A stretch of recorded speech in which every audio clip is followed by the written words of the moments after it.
What if I told you there's a country with no oil, barely any land, and zero natural resources? And yet, it's richer than most nations with vast territories and deep reserves of wealth. Sounds impossible, right? But this isn't fiction. This is Singapore. Located at the southern tip of the Malay Peninsula, Singapore is a tiny island state, smaller than many cities, and surrounded by giants. It doesn't have gold mines, gas fields, or fertile farmland. At independence in 1965, it had high unemployment, poor housing, and no clean water of its own.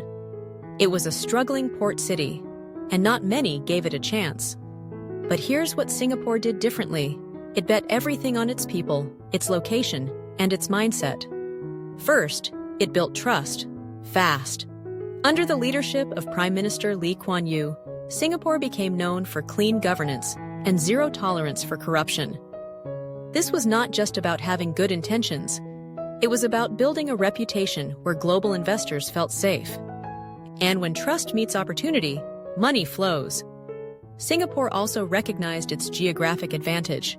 Sitting along one of the busiest shipping routes in the world, it turned its port into a global logistics hub.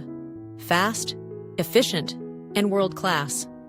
Today, Singapore's port is one of the top in the world, moving goods between Asia, Europe, and the Americas in record time.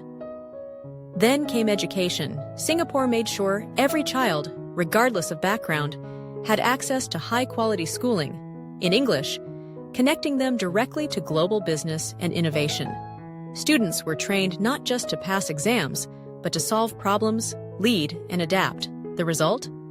A world-class workforce that global companies love to hire.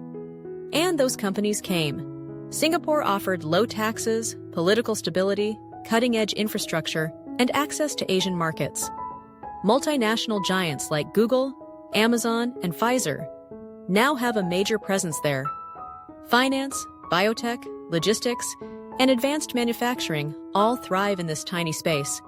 But Singapore didn't stop at attracting business. It created an environment where people wanted to stay. Over 80% of citizens live in high-quality public housing. Public transport is efficient and safe. Healthcare is world-class, crime is low. Clean streets, green spaces, and smart city planning make Singapore one of the most livable places on the planet. Even when it comes to water, something it didn't have, Singapore took control. It invested in rainwater catchment, water recycling, and desalination, turning a major weakness into a showcase of self-sufficiency and innovation. And perhaps the biggest factor? Long-term thinking. While other nations chase short-term wins, Singapore plans for decades. Every policy, every project, every investment is designed not just for today, but for the next generation. So yes, Singapore has no oil. It doesn't have vast land. It started with almost nothing. But today, it ranks among the richest countries in the world by GDP per capita. Not because of what it has, but because of what it built: trust, talent, and transformation. If this story made you see success in a new way, don't stop here. Hit that subscribe button, tap the notification bell, and stay with us for more powerful stories from around the globe. Thanks for watching.